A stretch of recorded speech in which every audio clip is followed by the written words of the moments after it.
Capítulo 37. Seguimos pelo corredor e passamos por outra porta lisa cinzenta e entramos em outro corredor, de iluminação suave e acarpetado desta vez, de uma cor de cogumelo, um rosa amarronzado. Portas estendem-se ao longo dele, com números estampados, 101, 102, da maneira como você conta durante uma tempestade com raios, para ver a que distância está de ser atingido. Então isto é um hotel. De trás de uma das portas vem o som de gargalhadas, de um homem e também de uma mulher. Faz muito tempo que não ouço isso. Emergimos em um pátio central. É largo e tem também um pé direito alto e se eleva por vários andares até um teto de clarabóia. Há uma fonte no meio, na forma de um dente de leão em flor, plantas e árvores em vasos vicejam aqui e ali, trepadeiras pendem das varandas. Elevadores de vidro com paredes laterais ovaladas deslizam subindo e descendo pelas paredes como moluscos gigantes. Eu sei onde estou. Já estive aqui antes, com Luke, passando tardes, há muito tempo. Era um hotel, na época. Agora está cheio de mulheres. Fico parada, imóvel e as olho fixamente. Aqui, posso ficar olhando, olhar ao meu redor, não há abas brancas para me impedir de fazê-lo. Minha cabeça despojada das abas, parece-me curiosamente leve, como se dela tivesse sido removido um peso, ou substância. As mulheres estão sentadas, reclinadas preguiçosamente, caminhando descontraídas, encostadas umas nas outras. Há homens circulando entre elas, muitos homens, mas em seus uniformes escuros ou ternos, tão semelhantes uns aos outros que formam apenas uma espécie de pano de fundo. As mulheres por outro lado são tropicais, estão vestidas com todo tipo de trajes festivos bem coloridos. Algumas usam peças como a minha, com penas e brilhos, de corte cavado bem alto nas coxas, bem fundo nos decotes. Algumas vestem lingerie de tempos passados, camisolinhas bem curtas, conjuntos de baby doll, de vez em quando um negligé transparente. Outras estão em trajes de banho, de uma peça ou biquíni, vejo, está usando uma roupinha de crochê, com grandes conchas de vieiras cobrindo-lhe os seios. Algumas vestem shorts de corrida com coletes curtos colantes, outras, malhas de ginástica como as que costumavam mostrar na televisão, justas, coladas ao corpo, com perneiras de tricô em tons pastel para aquecimento. Há até mulheres com uniformes de animadoras de torcida, pequenas saias plissadas, letras de tamanho exagerado no peito. Imagino que tenham tido que lançar mão de uma mistura, tudo o que pudessem surrupiar ou recuperar. Todas usam maquiagem, e me dou conta de quanto fiquei desacostumada de ver isso, em mulheres, porque seus olhos me parecem grandes demais, escuros e cintilantes, as bocas vermelhas demais, molhadas demais, mergulhadas em sangue reluzentes ou, por outro lado, exageradas demais, grotescas. A um primeiro olhar há uma atmosfera bem-humorada nessa cena. É como uma festa à fantasia, elas parecem crianças grandes, vestidas com roupas que encontraram em velhos baús. Será que há alegria nisso? Poderia haver, mas será que escolheram que houvesse? Não dá para saber só de olhar. Há uma vasta quantidade de nádegas neste aposento. Não estou mais acostumada a elas. É como entrar de volta no passado, diz o comandante. A voz soa satisfeita, deliciada até. Não acha? Tento me lembrar se o passado era exatamente assim. Não tenho certeza, agora. Sei que continha essas coisas, mas de algum modo a mistura é diferente.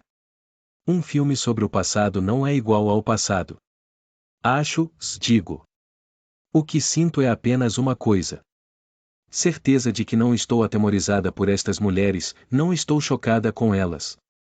Eu as reconheço como vadias. O credo oficial as nega a sua própria existência, contudo aqui estão elas.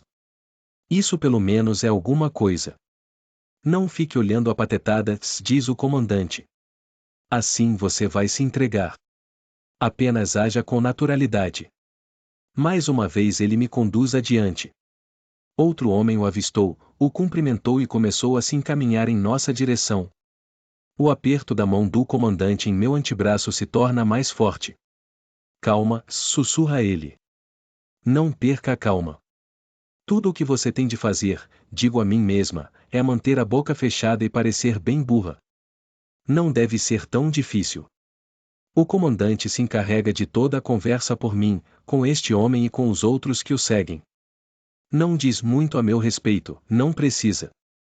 Diz que sou nova, e todos olham para mim e me descartam, e confabulam entre si sobre outras coisas. Meu disfarce desempenha sua função. Ele mantém meu braço bem seguro, e enquanto fala sua coluna se endireita imperceptivelmente, o peito se expande, a voz adquire mais e mais a vivacidade e a jocosidade da juventude. Ocorre-me que esteja me exibindo, para eles, e eles compreendem isso, são bastante decorosos, mantêm as mãos longe de mim, mas examinam meus seios, minhas pernas, como se não houvesse motivo por que não devessem fazê-lo. Mas também ele está se mostrando para mim. Está demonstrando, para mim, sua maestria do mundo. Está violando as regras, debaixo dos narizes deles, dando-lhes uma banana e se saindo numa boa. Talvez tenha alcançado aquele estado de embriaguez que dizem que o poder inspira, o estado em que você acredita que é indispensável e que portanto pode fazer qualquer coisa, absolutamente qualquer coisa que tiver vontade, realmente qualquer coisa. 2 vezes, quando acha que ninguém está olhando, dá uma piscadela para mim. É uma exibição adolescente, a encenação inteira, e patética, mas é algo que compreendo. Depois que se fartou de fazer isso, ele me conduz novamente para outro lugar, até um sofá macio estofado de tecido florido do tipo que outrora havia em salões de entrada de hotéis. De fato, é uma estampa floral de que me lembro, o fundo azul escuro com flores cor-de-rosa Art Nouveau. Pensei que seus pés pudessem estar ficando cansados, diz ele, com esses sapatos. Está certo a respeito disso, e fico grata. Ele me convida a sentar, depois senta-se a meu lado. Põe um braço ao redor de meus ombros. O tecido áspero de sua manga roça contra a minha pele, ultimamente tão desacostumada a ser tocada. Bem. Pergunta. O que acha de nosso clubezinho? Olho ao meu redor de novo. Os homens não são homogêneos, como pensei de início. Lá adiante, junto à fonte, há um grupo de japoneses, de ternos de um tom cinza mais para o claro, e no canto mais afastado há uma mancha branca, árabes, naquelas amplas túnicas longas que eles usam, o pano que cobre a beça cingido por tiras listradas. É um clube? Pergunto. Bem, é assim que chamamos, entre nós. O clube. Pensei que esse tipo de coisa fosse estritamente proibido. Bem, oficialmente, diz ele. Mas, afinal, todo mundo é humano. Espero que ele explique isso, mas não o faz, de modo que digo, o que isso significa. Significa que não se pode trapacear com a natureza, diz ele. A natureza exige variedade para homens. É lógico, razoável, faz parte da estratégia de procriação. É o plano da natureza. Não digo nada, de modo que ele prossegue. As mulheres sabem disso instintivamente. Por que elas compravam tantas roupas diferentes, nos velhos tempos? Para enganar os homens, levando-os a pensar que eram várias mulheres diferentes. Uma nova a cada dia. Ele diz isso como se de fato acreditasse, mas diz muitas coisas assim. Talvez acredite mesmo, talvez não acredite ou talvez faça ambas as coisas ao mesmo tempo. Impossível saber em que ele acredita. De modo que agora, que não temos roupas diferentes, digo, vocês apenas têm mulheres diferentes.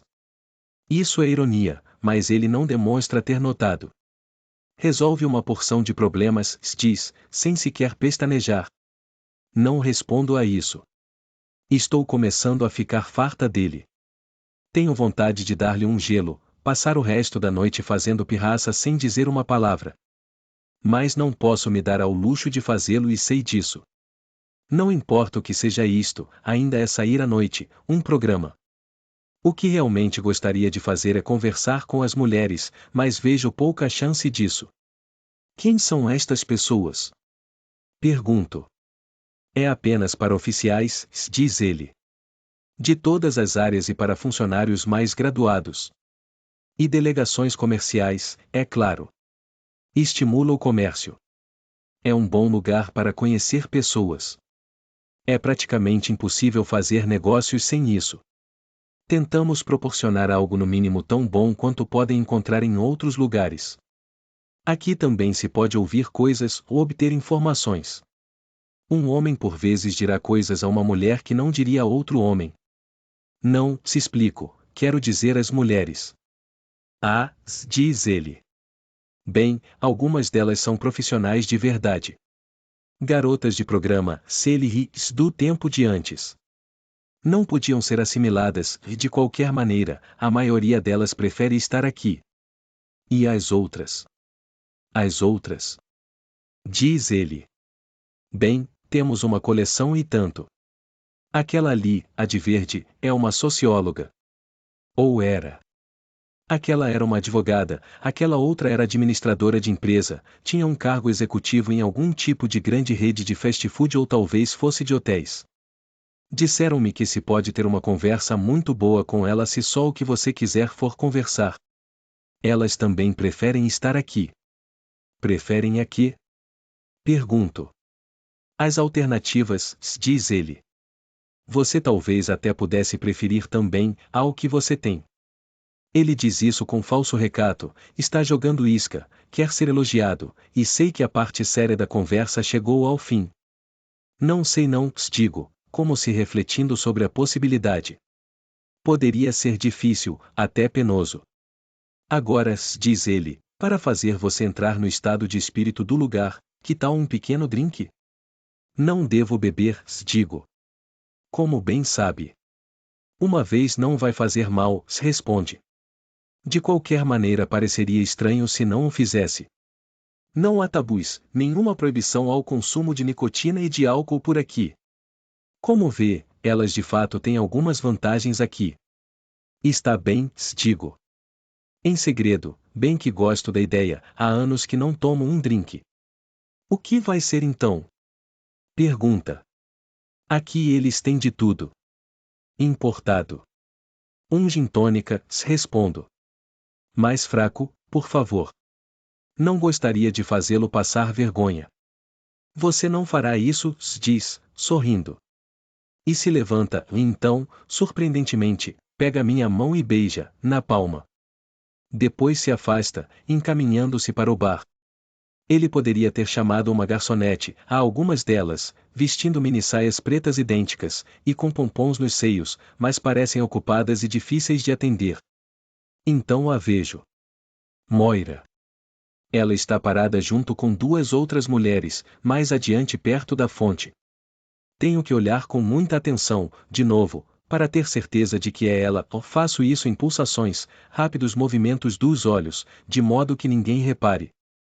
Está vestida absurdamente, numa fantasia de cetim outrora brilhante, que parece bastante surrado. É sem alças, com barbatanas de metal por dentro, como um corpete, para sustentar e levantar os seios, mas não veste bem em Moira, é grande demais, de modo que um seio está empinado, roliço sobre o decote e o outro não. Ela está distraidamente repuxando a beira do decote, puxando-a para cima. Há um chumaço de algodão preso na parte de trás, posso ver quando ela faz uma meia volta, parece um absorvente higiênico que foi estourado como uma pipoca. Eu me dou conta de que deveria ser um rabo. Presas à sua cabeça há duas orelhas, de um coelho ou veado, não é fácil dizer, uma das orelhas perdeu a goma ou a armação de arame e metade está caída, desengonçada, para baixo. Ela tem uma gravata borboleta preta ao pescoço e usa meias de arrastão pretas e sapatos de salto alto pretos. Moira sempre detestou sapatos de salto alto.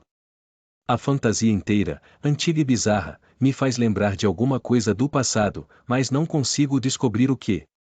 Uma peça de teatro, uma comédia musical? Meninas vestidas para a Páscoa, fantasiadas de coelho. Qual é o significado disso aqui? Por que se supõe que coelhos sejam sexualmente atraentes para homens? Como é possível que essa fantasia velha e caindo aos pedaços tenha apelo? Moira está fumando um cigarro.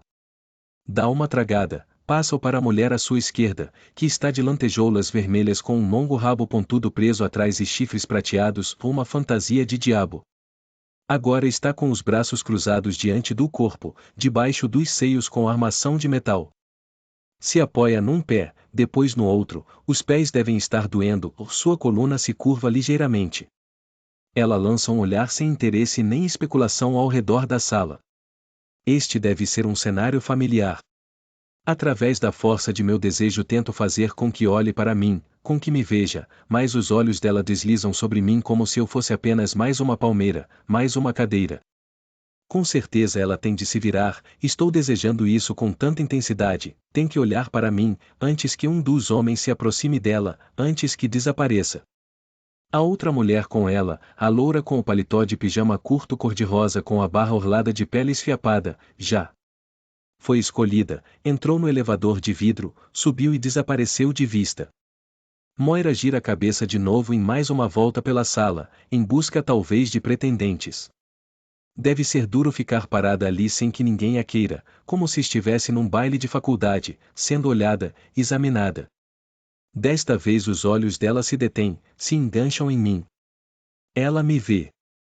Sabe o suficiente para não reagir. Olhamos fixamente uma para a outra, mantendo os rostos inexpressivos, apáticos. Então ela faz um pequeno movimento com a cabeça, dá uma ligeira inclinação para a direita. Pega o cigarro de volta da mulher de vermelho, leva-o à boca, deixa a mão descansar no ar por um momento, todos os 5 dedos bem abertos. Então se vira e me dá as costas. Nosso velho sinal. Tenho 5 minutos para chegar ao banheiro das mulheres, que deve ficar em algum lugar à sua direita. Olho ao redor e nenhum sinal dele. Também não posso me arriscar a me levantar e ir a lugar nenhum sem o comandante.